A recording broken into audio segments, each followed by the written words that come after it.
여러분,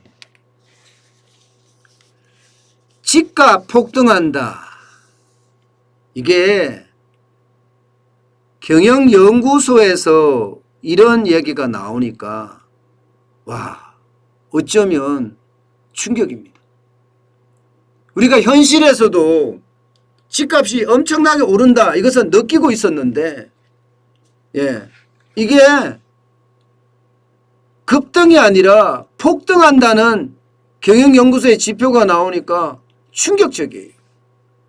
여러분, 이 지표를 보세요.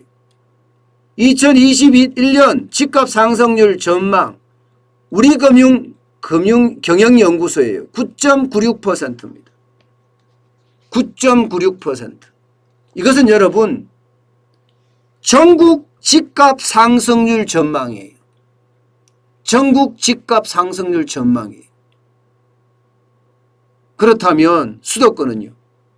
수도권은 무조건 두 자리라는 겁니다. 무조건 두 자리라는 거예요. 이대로 가면 2006년에 11.6%를 달성한 적이 있거든요. 11.6%. 그때 이후로 지금 최대치입니다. 결국 작년에 집값이 많이 올랐다 이야기하지만 올해 훨씬 더 많이 오른다, 이렇게 이야기할 수가 있는 겁니다. 올해 훨씬 더 많이 오른다. 여러분, 이게 2월까지만 해도 전국 집값 4.54%에 머물렀습니다. 그러던 것이 3월에 5% 넘고요.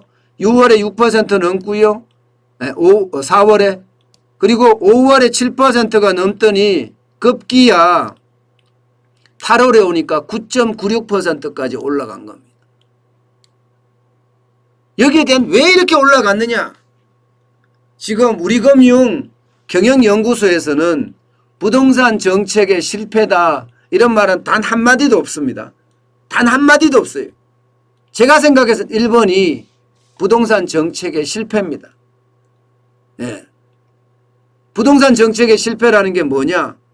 쉽게 말하면 대출을 억제하는 수요 억제책을 썼어요. 수요 억제책을. 사실 집이라는 것은 대한민국 사람들에겐 특별한 거잖아요. 그런데 돈을 막아가면서, 그러면서 부동산 규제를 해가면서 부동산을 잡아보겠다, 이렇게 생각을 했습니다. 그러니 시장 경제를 0도 모르는 거지. 0도 모르는 겁니다. 0이란 단어조차도 몰라요. 시장 경제는요, 수요와 공급의 법칙에 의해서 가격이 결정되기 때문에 수요 쪽만 억제하는 것이 아니라 공급 측을 확대할 필요도 있어요. 공급 측을 확대할 필요도. 그런데 이 공급 측을 확대하는 것은 아예 하지 않았습니다. 이게 부동산 정책의 실패라는 거예요. 저는 그 부동산 정책의 실패가 1번이라고 생각합니다. 아마 우리금융이니까 우리은행 계열이죠. 우리금융 입장에서는 이런 이야기를 못하겠죠. 정부에 대놓고 방귀 드는 이야기는 못하니까. 이런 게 참 답답해요. 그죠? 눈치를 본다는 사실. 이게 여러분, 우리나라가 진짜 잘 되려면요, 할 말은 해야 됩니다. 충원이라는 말도 있잖아요. 목이 날아가더라도 나는 내 말을 해야 되겠다. 그래야지 우리나라가 잘 되거든요.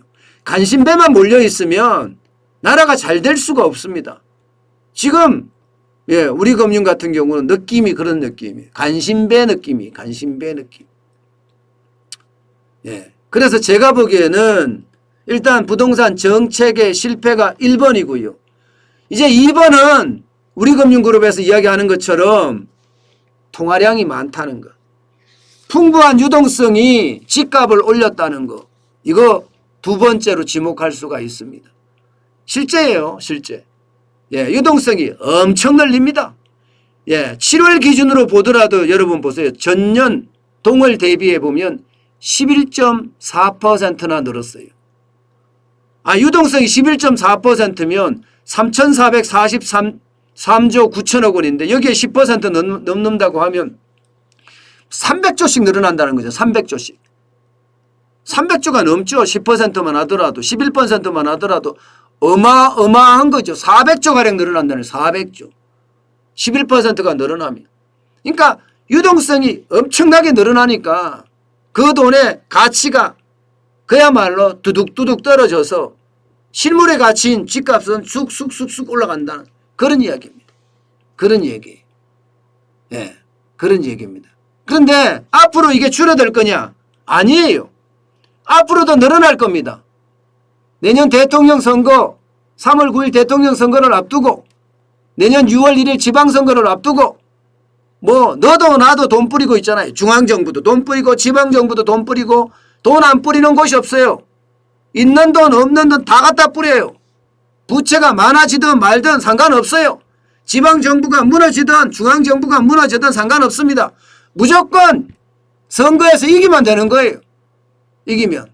그러니까 돈을 엄청 갖다 뿌리니 이것은요 통화량이 계속 늘어날 수밖에 없는 그런 상황이에요. 그렇다면 여러분 결국은 집값은 또 올라간다는 이야기가 돼요. 또 올라간다는 이야기가. 예. 이게 떨어진다는 이야기가 안 됩니다. 대통령 선거가 끝나고 지방선거가 끝나고 나면 어떻게 될지 모르지만 일단 대통령 선거까지는 올라간다. 그렇게 지금 봐야 되는 겁니다.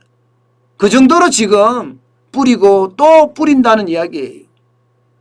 그래서 결국 유동성이 많아지는 것이 집값을 올린다. 뭐 충분히 이유가 있고 설명이 됩니다. 그리고 또 하나는요. 또 하나는 전월세가 지금 계속 올라간다는 사실입니다. 여러분 8월 기준이에요. 8월 기준. 지금 아파트 전세 중위 가격 추이인데요. 2020년 8월하고 2021년 8월을 비교를 해보면요. 가격이 굉장히 많이 올라가요. 기울기가. 강남, 서울, 강북, 경기, 전국 할 것 없이 다 올라갑니다. 여러분 전세 가격이 올라가잖아요. 전세 월세 가격이 올라가면 당연히 매매 가격은 올라갑니다. 당연히 올라갑니다.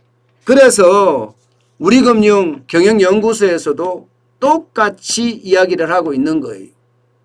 결국 전월세 상승에 따른 수요가 점점 많아지니까 차라리 이럴 바에야 매매하자. 그러면 가격은 또 올라간다. 이렇게 얘기할 수 있는 겁니다. 여기에다가 네 번째 정책 실패, 유동성, 그 다음에 전월세 가격 상승, 그 다음에 네 번째는요 GTX입니다. 수도권 광역 급행철도. GTX를 두고 그 역세권을 기준으로 지금 집값이 다들 올라가고 있어요. 다들 올라가고 있어요. 그러니까 GTX를 타고 집값은 또 올라간다. 그런 결론이 생기는 겁니다. 그런 결론이. 오죽했으면 여러분 한국부동산원에서 7월까지 집값 상승률이 7%다. 이렇게 냈어요. 한국부동산원은 정부산하예요. 정부산하에서도 이만큼 올라갔다고 이야기할 정도면 올해 2자리 올라가는 것은 당연하고요. 심지어 말입니다. 수도권은 2자릿수가 더 커질 거다. 이런 이야기까지 나오고 있는 실정입니다. 2자릿수가 더 커질 거다. 저는 이게 참 어쩌면 충격으로 점점 다가오고 있다. 이런 얘기예요. 그나마 여러분 다행인 것은 이렇게 해야 되나요? 다행인 것은. 제가 다행인 것은이라는 표현을 쓰겠습니다. 하반기로 가면 갈수록 상승률은 떨어진다. 이렇게 우리금융그룹에서는 발표를 했어요. 1분기에는 3.92%가 올랐고 2분기에는 3.37%가 올랐다. 그렇지만 3분기 지금이죠. 지금 3분기에는 2%로 좀 줄어들고 4분기에 가면 0.36%로 내려앉을 거다. 이렇게 전망을 했어요. 그나마 다행이라고 봐야 되나요? 그나마 다행이라고. 뭐 다행이라고 보기엔 좀 그렇고요. 그래도 계속 집값은 오른다. 이런 얘기가 되는 겁니다. 결국 돈을 풀고 여기에 따라서 실물이 올라가는 것. 그래서 집값이 올라가서 2021년의 악몽은 결국 집값이 폭등한다. 이게 악몽이 아닐까. 저는 그렇게 지금 전망을 해보는 겁니다.